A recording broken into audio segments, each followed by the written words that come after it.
В этой серии мы немного отойдем от хронологии, поставим, так сказать, на паузу бег событий и посмотрим на некоторые вещи внимательнее, потому что дальше такой возможности уже не будет. Дальше начинается май 59-го, месяц насыщенный, нервный и переломный. Мы выйдем на финишную прямую всей этой истории, и в этом потоке очень легко будет потерять важные детали. Поэтому сейчас последний момент, когда можно спокойно остановиться и разобрать два момента, без которых картина не сложится в одно целое. Канал Ірини Коновець-Поплавської. Во-первых, давайте поразмышляем о фигурантах. Мы видим только отголоски их действий, как инверсионный след от ракеты. Мы почувствовали их участие в поисках дятловцев, давление на прокуратуру и сотрудничество с ивдельской милицией, которая рьяно выполняла все их задания по поиску лжефактов.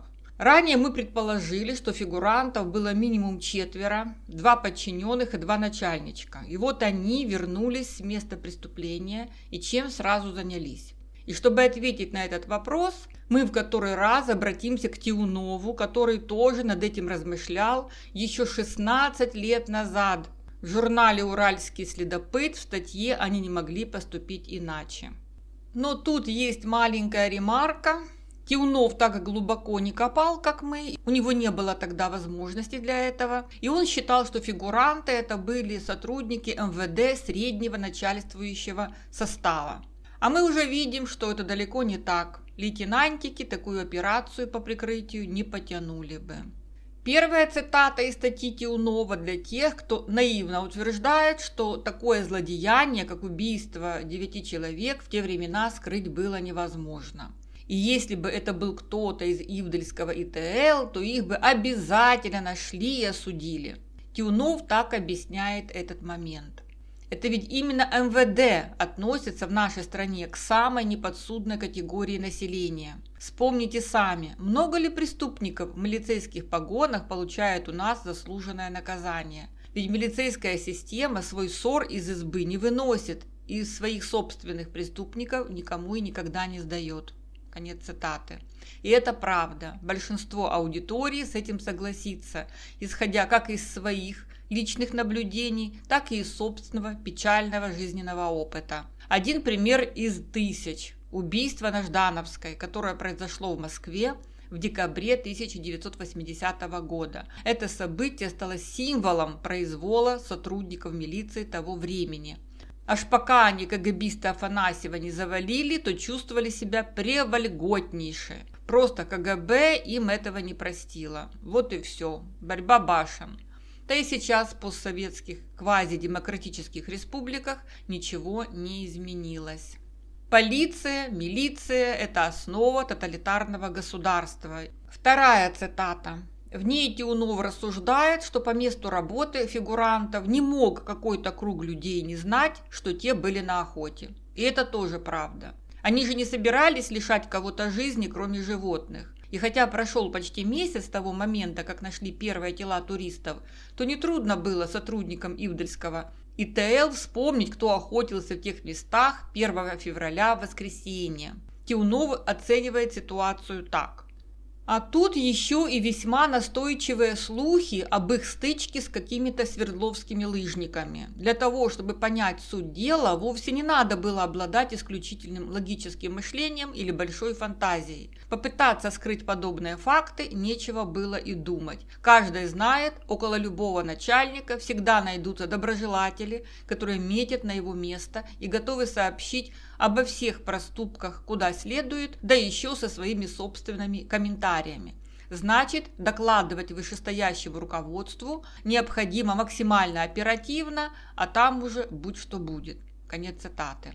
Тиунов прав в нескольких вещах. Во-первых, Ивдельский район – это большое село, где никто никуда просто так не исчезает на какое-то время. Поездка на охоту – это не секретная операция.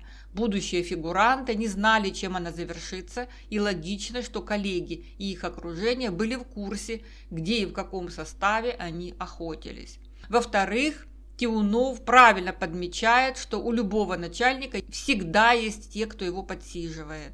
И это явление имеет место быть в любой иерархии, а не только в советской. А раз так, то любой косяк начальника тянет за собой потенциальный донос от его конкурентов.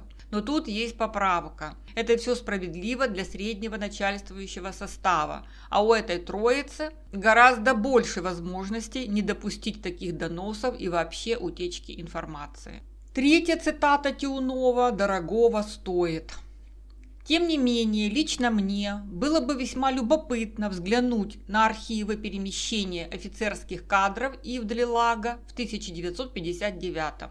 Ведь если в Москве действительно решили не придавать дело огласке, то конкретных виновников гибели группы Игоря Дятлова по неофициальной армейской традиции требовалось спровадить как можно дальше от Ивделя, причем в самые кратчайшие сроки. Как это у нас традиционно водится, быстренько с глаз долой. А в случае чего на любые каверзные вопросы всегда можно было отвечать дежурной фразой: «Так они же у нас больше не служат». Из этого следует, что буквально в марте-апреле 1959-го несколько хорошо знакомых между собой офицеров, проходивших службу в одной из зон на самом севере Свердловской области, должны были совершенно неожиданно разъехаться из Ивделя-Лага по каким-то другим лагерям и тюрьмам нашей огромной страны. Могу лишь предположить, что наиболее провинившихся ЧК отправили охранять ЗК в Якутию, на Чукотку и Магадан, а наименее виноватых в Казахстан или в Воркуту. Но обязательно всех по совершенно различным местам, максимально удаленным друг от друга. Практика показывает, что именно так поступают в армии с теми военнослужащими, которые допустили какие-либо серьезные проступки, пускай даже они и действовали в строгом соответствии с уставом, не совершив при этом никакого должностного преступления. Такова традиция. Вероятно, в течение нескольких лет здесь также благополучно сменили и многих других офицеров и сержантов, всех тех, кто мог хоть что-то слышать или просто догадываться о подвигах в кавычках истинных героев событий 1959 года. Внешне все это выглядело как самая обыкновенная ротация командных кадров, и ни у кого подобный процесс не мог вызвать ни малейшего удивления. Конец цитаты.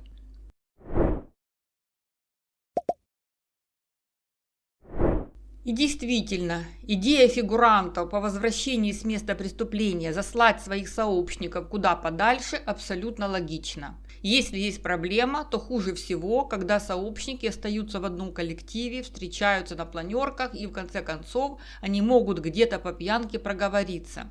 Начнутся терки, рамсы. Поэтому развести людей – это лучшее решение. Сразу забываются опасные вопросы, а фраза типа «они уже здесь не служат» – это выход из положения. Нет человека, нет доступа к нему, а значит нет к нему вопросов. Простенько и эффективненько. Маскировка под обычную ротацию. А в системе ИТЛ постоянные переводы норма, никто не удивится. Прекрасный способ кого-то убрать, не вызывая подозрений. И, возможно, тех фигурантов подчиненных и перевели в другое место, но так, чтобы они остались довольны своим переездом, чтобы их условия стали лучше, чтобы они не чувствовали себя обиженными. Тогда они точно никогда не проговорятся. Но тут есть несколько моментов, где мы с Тиуновым не согласимся. Во-первых, скорее всего, ротации происходили не по инициативе Москвы, а руководителей Ивдельского района. Москве было пофиг, кто где служит, ей лишь бы загасить общественный резонанс. Во-вторых, то, что всех, кто был в теме, разбросали по всей стране. Это уже перебор. Групповые синхронные переводы могли бы привлечь внимание. В таких случаях система действует точечно. Скорее всего, переводили в другие места не всех и не сразу, а ограничились несколькими ключевыми свидетелями и сообщниками. В-третьих, география переводов Чукотка, Магадан, Казахстан тоже сомнительна. Не такие они все сильные, эти руководители Ивдельского района. Похлопотали о том, чтобы заслать неудобных куда-то подальше от Ивделя, но может и западнее. Таким образом, Тиунов совершенно прав, когда предполагает, что фигуранты избавились от тех, кто слишком много знал. А что до тотальной зачистки всех слышавших, то эти все слышавшие и так все держали рот на замке, но кто бы это осмелился пойти против хозяина? То он просто сотрет тебя в порошок. может, кого-то и стер. И именно поэтому утечки информации, как мы знаем, так и не произошло, только на уровне недомолвок, без конкретизации. То есть, к тому моменту, где мы остановились, 30 апреля, вся эта движуха тихо и планомерно шла своим ходом. Кого-то раскидали по другим точкам, а кого-то, может, и порешили втихаря. Но важно понимать, что, рассматривая эту историю, мы не раз убедились, что фигуранты – это не какие-то лейтенантики, которые вдруг сами по себе провернули такую масштабную операцию. Уровень должен быть повыше, а значит и прикрытие соответствующим. Кстати, о прикрытии. Мы помним, что фигуранты во время совершения ними преступления пытались все представить так, что туристы сами передрались. И никто не обратил внимания на эти слова Каратаева.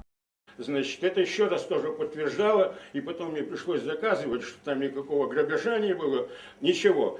И вдруг в это время появляется в одной из московских газет, что они подрались из-за девчонок, перепились и прочее. Ну, это такая ерунда, что она меня просто бесит, это самое бесило. Представляете, в московской газете вышла заметка о том, что дятловцы перепились и подрались из-за девчонок. Это палево страшное. Кто был автор этой заметки, неизвестно, но Каратаев рассказывал, что в Ивделе одно время толклись какие-то московские корреспонденты, и, возможно, фигуранты их накачали нужной им информацией, и те вот выдали их версию в центральной прессе.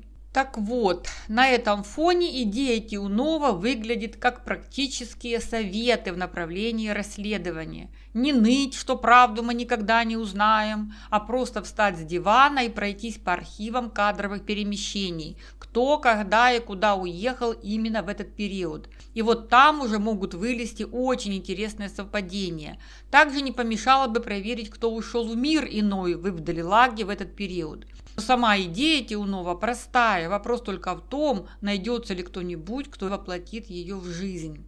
И еще одна цитата от Тиунова о срочниках. Они ведь тоже вполне могли что-нибудь слышать из разговоров своих зачастую подвыпивших начальников. Думаю, что именно по этой причине весь район и был закрыт для туристических походов на целых 4 года. Единственной целью этого непонятного никому запрета являлось исключение утечки любой реальной информации от ЧК к гражданским лицам. Но стоило только всем срочникам ЗК демобилизоваться и вернуться домой в свои солнечные среднеазиатские республики, как все ограничения на посещение туристами района перевала Дятлова тут же были отменены. Конец цитаты. Тут мы не согласимся. Ивдельский район, во-первых, закрыли, потому что нечего туристам шляться по зонам, и вряд ли бы нашлись туристы, желающие по горячим следам там бродить, а тех, кто что-то слышал из разговоров своих подвыпивших начальников, таким просто закрыли рты, кто посмеет, потому что сразу кирдык. До сих пор молчат, и никто не проговорился. Можно и не запугивать, а сказать: ты что, дурачок, такое трёкать языком. Помните, даже Иванов советовал поисковикам не болтать лишнего. И молчали десятилетиями, потому что мы 1000 раз говорили, что дятловедение – это такое токсичное поле, что в него втягиваться и выходить с правдой и называть конкретные имена только полный идиот решится. Затопчут, заплюют, потащат на телешоу, тем более, что дятловедам правда не нужна, их кормят тайны и загадки вокруг этой истории. Поэтому, если кто-то и знал конкретные имена фигурантов, то все, на что могли они решиться, это намекнуть, как Сюникаеву: их убили, не там ищите. Так считает и Тиунов. Причем известны достоверные случаи, когда в 60-х годах наиболее разговорчивые офицеры Ивделя-Лага, вспоминая о гибели группы Игоря Дятлова, многозначительно заявляли: ребятам просто не повезло, потому что они оказались не в то время и не в том месте.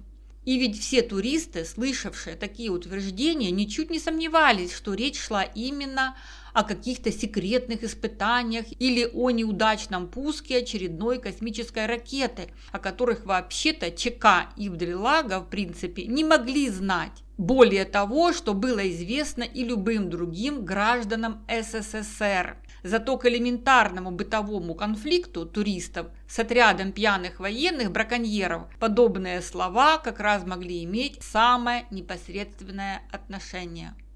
Конец цитаты.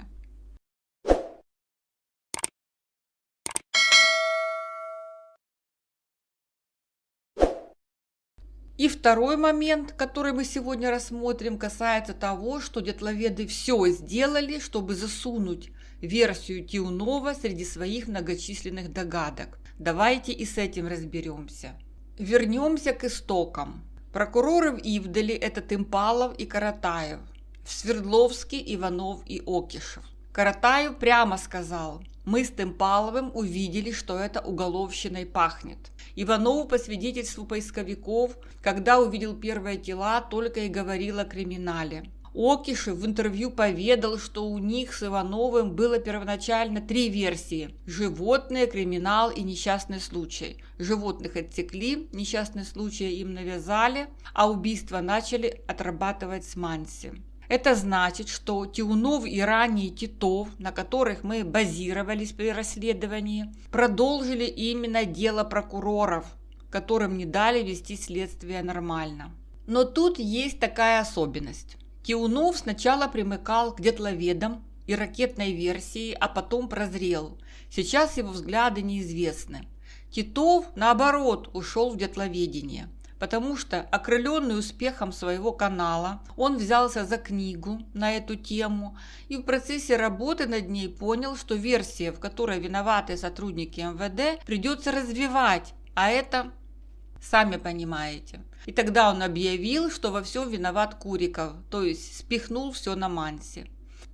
Так что версия криминала – это Тиунов и ранее Титов, а это изначальное мнение прокуроров. Они отработали версию Манси и зэков, отбросили их и уже были в шаге от того, чтобы посмотреть по сторонам, перейти к другим жителям Ивдельского района. И как раз на этом месте их сломали. А версию криминала Манси и зэков подхватили дятловеды и юзают ее до сих пор. Отсюда следует, что Тиунов и ранее Титов продолжили дело следователей, и к дятловедению их версия не имеет никакого отношения. Итак, что такое дятловедение? Это набор версий, которые выросли из начального, но по существу неправильно поставленного вопроса, что выгнало туристов из палатки. И ключевой момент здесь, что этот вопрос возник за рамками следствия. Он появился раньше, еще до первых результатов экспертиз. Этот вопрос сформулировал их гуру Масленников, когда начал сочинять свой ураганный сценарий. И половина версий дятловедческих базируется на продолжительном, необыкновенном ужасе, который выгнал туристов из палатки. А следствие с самого начала мыслило по-другому. Все 4 прокурора были достаточно единодушны – это криминал. И логика их была проста и профессиональна. Есть погибшие, есть странные обстоятельства, значит, ищем виновных. Но эту линию потом сломали, и вместо вопроса «кто» у них появился вопрос «что». И вот с этого момента все и закрутилось. Итак, самая характерная черта дятловедения – это разнообразие версий. У следователя обычно их 2-3, а у дятловедов десятки, если не сотни. От урагана к военным, от НЛО к заговорам. И это не случайно, потому что когда ты отвечаешь на абстрактное, что произошло, вариантов бесконечное множество и столько же пространства для фантазий. И эти все версии рождались не в кабинете прокурора, а там на перевале. Во-вторых, каждая дятловедческая версия вытекает из другой. Варианты не отсекаются, как в настоящем расследовании, а мутируют. Добавляются детали, убираются слабые места и появляются гибриды. В-третьих, почти все дятловедческие версии, даже самые экзотические, держатся за одну и ту же конструкцию. Все были в палатке, что-то произошло, все одновременно ее покинули. И здесь мы видим полный игнор этапности событий. Вместо того, чтобы разделять, кто, когда и при каких обстоятельствах, куда двигался, все сливается в один момент паники. Это упрощает, но искажает картину. Все это никак не похоже на расследование, потому что вместо поиска фактов трагедии и ответственных Дятловеды зациклены исключительно на поиске правдоподобной версии, которая объяснит все и сразу. Таким образом, дятловедение – это не о том, что произошло, это о том, как люди пытаются объяснить преступление, исходя из первого случайно заданного вопроса. И пока вопрос звучит как «что их выгнало из палатки?», ответы будут умножаться, но к истине это не приблизит. А шпионские версии, зачистки, имитаторы – это другая ветвь дятловедения, конспирологическая. Мы это все подробно рассмотрели, просто сейчас сводим все в единую картину. Когда официальная версия выглядит размытой, неубедительной, то автоматически возникает реакция населения, значит, что-то скрывают.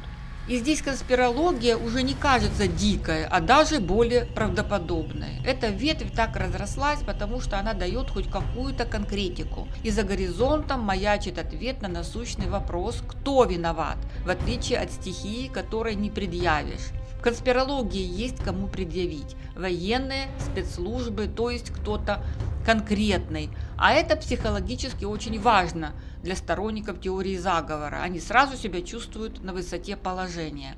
А дело в том, что конспирологические версии собирают разрозненные факты в цельную историю, которая объясняет и странное поведение туристов, и травмы, и слухи. Все это легко складывается в стройный сюжет. Дятловцы что-то увидели и их ликвидировали. Можно заполнить любые пробелы. И в этом суперсила тайного закулисья. Нет улик, потому что засекречено. Есть противоречия, потому что зачистили. Этот момент мы подробно разобрали в предыдущей серии. Но самое важное – это то, что конспирология гораздо интереснее сюжетом, и она хорошо продается. Давайте честно, какой сценарий вы выберете? Герои побегали по горам и тихо замерзли из-за плохой погоды, или они стали свидетелями чего-то запретного и их ликвидировали? Вторая история гораздо круче по сюжету. Вот поэтому конспирологические версии так хорошо и развивались, потому что они давали смысл, виновника и увлекательную историю. Во-первых, есть сюжет с героизмом, тайнами, врагами. Это уже почти готовый сценарий. Во-вторых, есть эмоции, страх, негодование, любопытство. Их убрали, потому что они что-то увидели. Это сразу цепляет. А просто замерзли, кому это интересно. В-третьих, конспирология дает человеку бонус, ощущение, что он видит глубже и дальше других. Типа, вам рассказывают басни, а я знаю, как было на самом деле. Хейтеры часто начинают комментарии. Сказки продолжаете рассказывать? Перестаньте слушать фантазии. И дальше свой текст на несколько страниц. С экспозицией, завязкой, развитием действия, кульминацией и развязкой. Четвертое. Конспирологическую версию невозможно опровергнуть. Нет доказательств, потому что засекречено. Не сходится, потому что зачистили. И все. История неуязвимая. В-пятых, заговорщицкие версии, они масштабные, в них участвуют спецслужбы, государства, секретные операции. Сразу выходим на другой уровень значимости. Согрин возмущался на своем канале. Вы что, хотите в бытовуху все это превратить? Его чувства как сторонника героизации дятловцев и техногенной версии оскорблены, что ребята погибли в результате прозаического уголовного преступления. Так что конспирологические версии хорошо продаются не потому, что содержат больше фактов, а потому что сильнее по эмоциям. И их сторонники покупают ощущение, что они посвящены в какую-то тайну. И когда они ищут материалы о трагедии Дятлова, то приходят в такие темы не за истиной, а за эмоциями. Страхом, загадкой, вау, ощущением тайны. А Тиуновы, ранее Титовы, наш канал, их этой тайны лишаем, потому что закрываем историю и забираем у них эмоциональный допинг. Канал Ірини Коновець-Поплавської.